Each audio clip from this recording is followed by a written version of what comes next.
नमस्ते विद्यार्थियों, बगरू महिला पीजी महाविद्यालय के ऑनलाइन क्लासेस में आप सभी का हार्दिक स्वागत, हार्दिक अभिनंदन। मैं अनिल कुमार छिपा। आज हम पढ़ेंगे बीए पार्ट सेकंड। इसमें इकोनॉमिक इसकी एक बुक है, उस बुक का टॉपिक है सकल राष्ट्रीय आय। सकल राष्ट्रीय आय क्या होती है, इसका वीडियो हमने पहले बना लिया है। अब उसके आगे का टॉपिक हम पढ़ने वाले हैं कि सकल राष्ट्रीय आय जो सामान्य रूप से हम क्या किसे कहते हैं कि एक भौगोलिक किसी देश के भौगोलिक सीमाओं में होने वाले उत्पादन का जो योग होता है उसे हम सकल राष्ट्रीय आय कहते हैं। अब इसके आगे हम पढ़ते हैं कि अगर सकल राष्ट्रीय आय को अगर हम ध्यान से देखें तो हमें दो चीजें निकल के आती है हमारे सामने, एक तो साधन लागत और साधन आय। इस साधन लागत और साधन आय क्या है? अगर हम उत्पाद की बात कर रहे हैं, जैसे कि हमने पहले पढ़ा है कि हम किसकी बात करते हैं, उत्पाद की। अर्थात अगर किसी भी प्रकार का हम उत्पादन करते हैं तो उसमें किसी न किसी प्रकार की लागत जरूर आती है। जैसे मान लो कि अगर एक व्यक्ति कोई वस्तु बना रहा है तो इस एक वस्तु को बनाने के लिए उसे मजदूरी भी देनी पड़ेगी, उसे लगान भी देना पड़ सकता है, उसे टैक्स भी देना पड़ेगा, तो अन्य प्रकार के खर्चे जो रॉ मटेरियल है वो भी उसको खरीदना पड़ेगा। तो इस प्रकार से अगर किसी वस्तु का अगर हम उत्पादन करते हैं तो उनमें विभिन्न प्रकार के खर्चे आते हैं। उन विभिन्न खर्चों का जो योग होता है, उन विभिन्न खर्चों का जो योग होगा उसी योग को हम क्या कहते हैं विद्यार्थियों, हम उसको लागत कहते हैं। अर्थात किसी भी वस्तु को बनाने के लिए हमें विभिन्न प्रकार के खर्चे करने पड़ते हैं, एक्सपेंसेस करने पड़ते हैं। उन विभिन्न एक्सपेंसेस जो खर्चे कर रहे हैं उनका जो योग होगा उसी योग को हम लागत कहते हैं। तो उत्पादन के संसाधन जिनसे हम उत्पादन करने वाले हैं, तो किसी वस्तु का उत्पादन जो हम कर रहे हैं तो उसके लिए हमें कितना पैसा क्या क्या खर्च किया है, उस खर्चे का जो योग होगा वो कहलाएगा साधन लागत। जब हम उत्पादन करते हैं तो फ्री में उत्पादन तो होगा नहीं। किसी चीज का अगर उत्पादन करना चाहते हो तो आपको उस उत्पादन के लिए विभिन्न साधनों को कुछ ना कुछ मूल्य चुकाना पड़ेगा। जैसे कि हम उदाहरण ले लेते हैं, एक होता है देने वाला और एक होता है पाने वाला। अर्थात जो व्यक्ति उत्पादन करवा रहा है, जिसे अगर मैं किसी वस्तु का उत्पादन करवा रहा हूँ तो मुझे विभिन्न मशीनें जो उपयोग में आ रही है उनको पैसे भी देने होंगे। जो व्यक्ति मशीन चला रहा है या अन्य कोई काम कर रहा है, जो मजदूरी कर रहा है, उसको मजदूरी भी देनी पड़ेगी। मैं जो अगर पूंजी अगर ब्याज पे लेके आया हूँ तो मुझे ब्याज भी देना पड़ेगा। उस प्रोडक्ट को जो मार्केट में बेचता हूँ तो मुझे लाभ की प्राप्ति भी होगी। अर्थात किसी न किसी रूप में मुझे कुछ ना कुछ त्याग करना पड़ेगा किसी वस्तु का निर्माण करने के लिए। तो विभिन्न वस्तुओं का निर्माण करने के लिए जो मैं त्याग कर रहा हूं, ये त्याग अक्सर हम देखते हैं मुद्रा में तुल्य होता है। हमारे भारत में रुपया चलता है तो रुपए में हम इसको देखेंगे। तो मैं जो त्याग कर रहा हूं किसी वस्तु को बनाने के लिए, उस संपूर्ण त्याग का जो योग होगा वो विभिन्न साधनों की लागत कहलाएगा। तो हम सकल राष्ट्रीय आय पढ़ रहे थे, सकल राष्ट्रीय उत्पाद के बारे में पढ़ रहे थे। तो सकल राष्ट्रीय उत्पाद में अब हमें ये समझना है, ये पढ़ना है कि सकल राष्ट्रीय उत्पाद जो है हम कैसे कैसे ज्ञात कर सकते हैं। सकल राष्ट्रीय उत्पाद जो है हम साधन लागत पर भी ज्ञात कर सकते हैं और बाजारी मूल्य पर या सकल राष्ट्रीय उत्पाद जो होगा हम साधन आय पे भी ज्ञात कर सकते हैं। अर्थात एक तो साधन लागत पे हम ज्ञात करेंगे सकल राष्ट्रीय उत्पाद को, और एक साधन आय पर हम सकल राष्ट्रीय उत्पाद को ज्ञात कर सकते हैं। ठीक है विद्यार्थियों, फिर से सुन लें।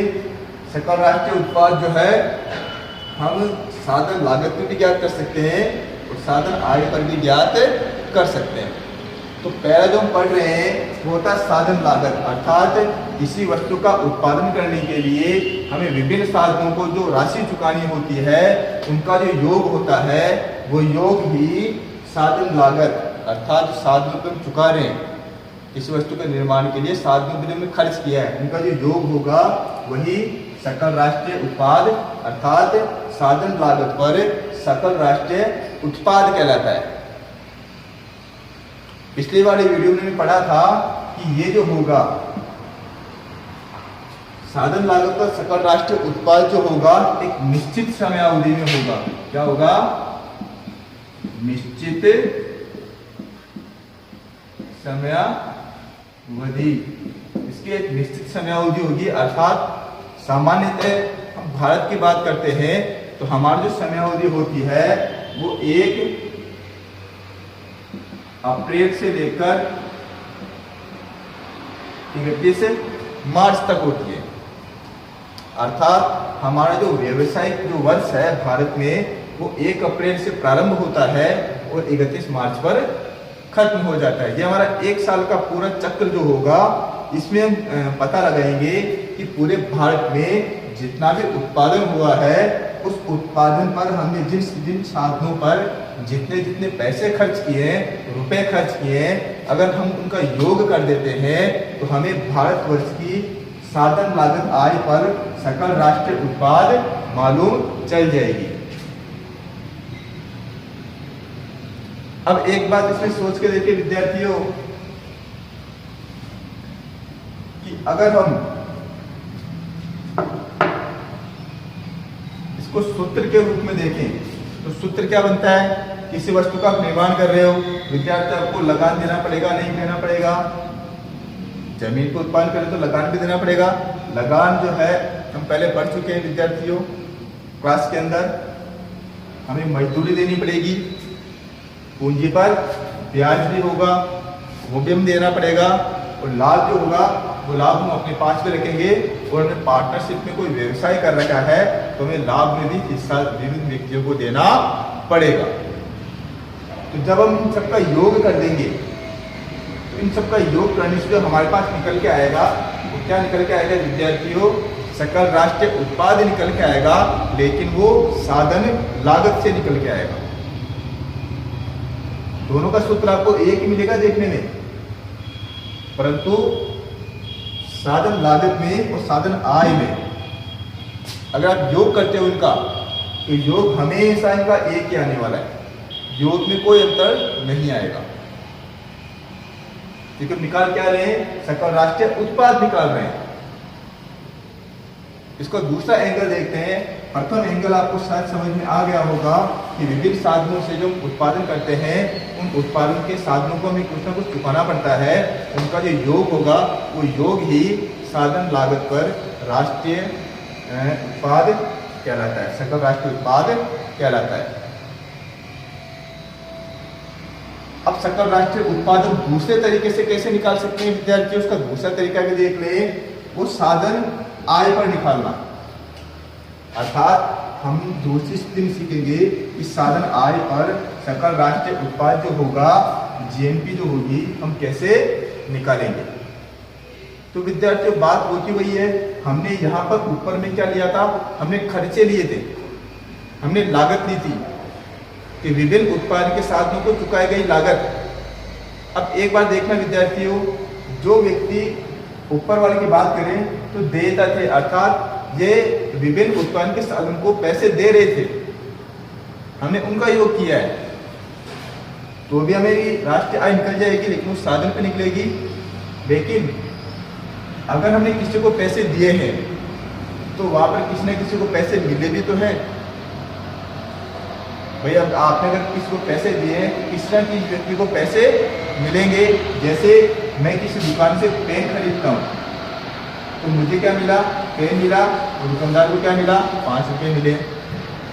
तो मेरे तो खर्च हुए 5 रुपये, ठीक है। तो मेरे खर्च हुए, मेरे पास जो पैसे मैं देता हूँ मैंने दे दिए, तो दुकानदार कौन हो गया? पाने वाला हो गया। तो अंतर क्या आया कि मेरे से कितने रुपये खर्च हुए? 5 रुपये, और दुकानदार को कितने मिले? 5 रुपये। तो अगर मेरे एंगल से देखा जाए अगर मैं अपने एंगल से राष्ट्रीय आय अगर निकालूं तो मेरे एंगल से क्या कहलाएगी, साधन लागत पर राष्ट्रीय आय कहलाएगी, क्योंकि मेरे से पैसे खर्च हुए। इसको अगर बड़े लेवल पे लेके जाते हैं तो देखेंगे एक बार मेरे पास एक कंपनी है, मैं इस कंपनी ने मान लो कि एक मार्कर बनाया, मेरी कंपनी में मार्कर बना रहा हूँ, विभिन्न व्यक्तियों को पैसे दूंगा मैं, तो मैंने दिए हैं तो किस पे जाएगा, वो साधन लागत पर उनका योग कर दो तो साधन लागत का जो योग हो जाएगा, जिस पैसे हम खर्च कर रहे हैं वो कहलाएगी साधन लागत पर सकल राष्ट्रीय उत्पाद। लेकिन मैंने पैसे दिए तो किसी न किसी को तो पैसे मिले हैं ना, तो मेरे लिए तो वो खर्चा है, परंतु जिसको मिला है उसके लिए वो क्या हो जाएगी, आय हो जाएगी। अगर वो उसके लिए आय है तो अगर हम उस आय को जोड़ दें, अगर हम उस आय को जोड़ दें तो भी क्या निकल जाएगी, देखिए विद्यार्थियों, साधन आय पर सकल राष्ट्रीय उत्पाद निकल जाएगा। मेरे से खर्च हुए तो यहाँ पर लागत हो गई है, और मैंने जिनको चुकाए हैं वो पैसे उनके लिए आय है, तो वो क्या कहलाएगी, सकल राष्ट्रीय आय, सकल साधन आय पर सकल राष्ट्रीय उत्पाद कहलाएगा वो।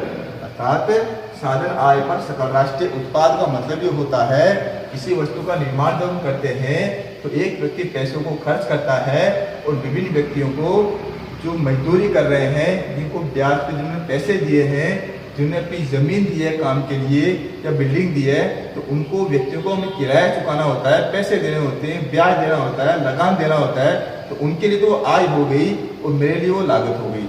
अगर उनके एंगल से देखा जाए, अर्थात किसी वस्तु का मैंने निर्माण किया है तो एक बार देखना, मोटे मोटे रूप से मैंने 50 रुपये खर्च किए इस पेन पर, ये समझ में आएगा कि मैं इस पेन का निर्माण करने में 50 रुपये खर्च कर रहा हूँ, पता खर्च का मतलब क्या हो गया, ये मेरी लागत हो गई है। तो इन लागतों को जोड़ दूंगा तो क्या आ जाएगा, साधन लागत पर सकल राष्ट्रीय उत्पाद आ जाएगा। और वहीं पे अगर मैं आय की बात करूं, ये 50 रुपये मैंने विभिन्न 3 व्यक्तियों को बांटे हूँ, 3 व्यक्ति कौन से, ABC, अर्थात इसको मैंने मजदूरी दी है, इसको मैंने लगान दिया है और इसको मैंने ब्याज दिया है। ठीक है विद्यार्थियों, अगर इन तीनों का भी मैं योग कर दूं तो भी विद्यार्थियों 50 रुपये आएंगे, नहीं आएंगे, 50 रुपये आएंगे ना। तो यहाँ पर तो बस फर्क इतना सा है कि लागत पे हो गया, क्योंकि इसके लिए लागत है, परंतु इन तीनों के लिए क्या हो गई, आय हो गई है। तो इन तीनों के अगर हम आय जोड़ते हैं तो ऐसे हम सकल आय को जोड़ते हैं, तो ये सकल आय जो होगी वो कहलाएगी सकल राष्ट्रीय उत्पाद, परंतु ये आय के हिसाब से राष्ट्रीय उत्पाद कहलाएगी, सकल आय के हिसाब से इसे क्या कहेंगे, राष्ट्रीय उत्पाद कहेंगे।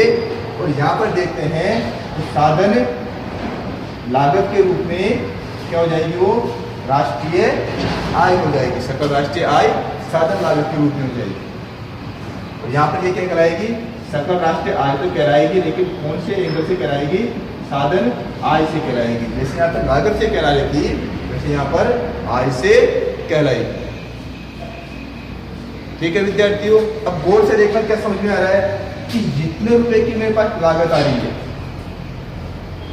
इतने रुपए का योग जो है उनके लिए आय पर आ रहा है, आ रहा है विद्यार्थियों। हम ये कह सकते हैं क्या,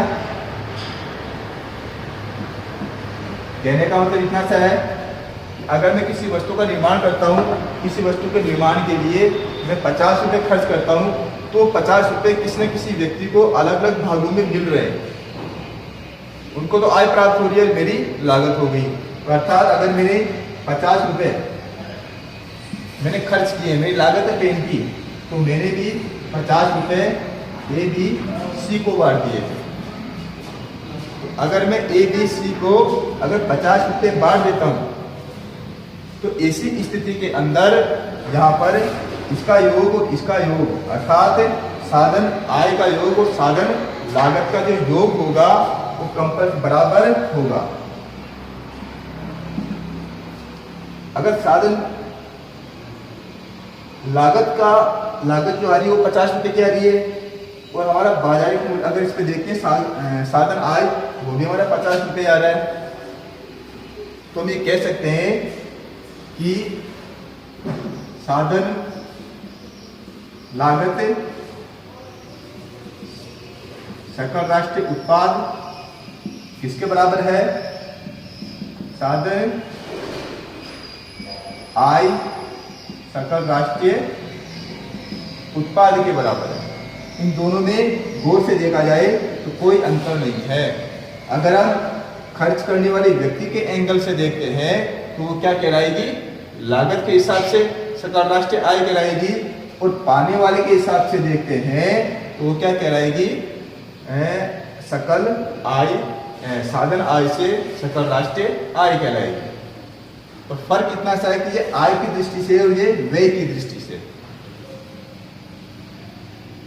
ठीक है विद्यार्थियों, इनमें केवल इतना ही अंतर देखने को हमें मिलता है।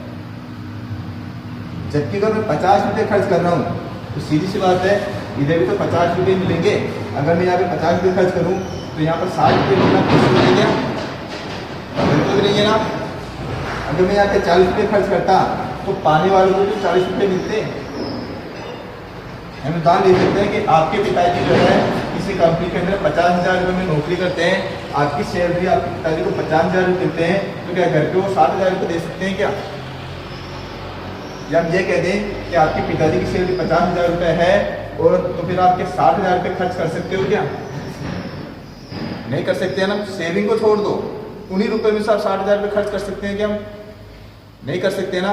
तो हमारी आय कितनी है देखते तो 50,000 है पिताजी की, तो उनका खर्चा क्या होगा? 50,000 रुपये से ज्यादा हम नहीं कर सकते। तो यहाँ से देखते हैं तो ये आय है तो आय के हिसाब से सकल राष्ट्रीय उत्पाद हो गया है। यहाँ से देखते हैं तो व्यय के हिसाब से सकल राष्ट्रीय उत्पाद हो गया है। ठीक है विद्यार्थियों, अब हम आगे चलते हैं। तो ये तो हमने सामान्य पढ़ लिया है। अब कुछ अर्थशास्त्री और निकालते हैं कि बाजारिक मूल्य पर सकल राष्ट्रीय उत्पाद क्या होगा। बात ये की है ये विद्यार्थियों, जो ऊपर दोनों की सूत्र सेम है, देखेंगे इसका सूत्र है लगान मजदूरी ब्याज और लाभ। उसी प्रकार से इसका सूत्र है लगान मजदूरी ब्याज और लाभ। ठीक है, इसी प्रकार से हम देखें बाजारिक मूल्य पर सकल राष्ट्रीय उत्पाद अर्थात बाजार के मूल्य पर देखना है हमें। तो बाजार के मूल्य पर हम देखते तो सूत्र क्या आता है कि देखेंगे बाजार किसी वस्तु को बाजार में बेचने जो मूल्य प्राप्त हो रहा है तो सीधी सी बात हो लाभ तो प्राप्त हो रहा है हमें। तो लाभ को तो हमने ऊपर वाले में पहले से ऐड कर रखा है, तो हमें नया क्या मिला। लेकिन किसी कोई वस्तु बाजार में जाती है और किसी न किसी प्रकार की सब्सिडी मिल जाती है तो हमें उस सब्सिडी को घटा देना है। बस इतना सा याद रखना है कि हमें सब्सिडी को घटा देंगे और बाजार में पहुंचाने के लिए हमने विभिन्न प्रकार के जो खर्च किए हैं, डायरेक्ट एक्सपेंसेस जो किए हैं, उनको हमें ऐड कर देना है। जैसे हम देखेंगे कि बाजार मूल्य पर किसी वस्तु को बाजार में बेचते हैं तो सकल राष्ट्रीय उत्पादन कैसे ज्ञात करेंगे।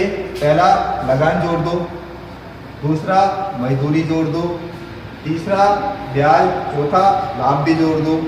अब क्या जोड़ना है, कोई वस्तु तो बाजार में जा रही है तो परोक्ष कर अर्थात किसी प्रकार का टैक्स भी हमें चुकाया है। सीधी सी बात है, बाजार में किसी वस्तु को बेचोगे टैक्स तो चुकाना ही पड़ेगा आपको।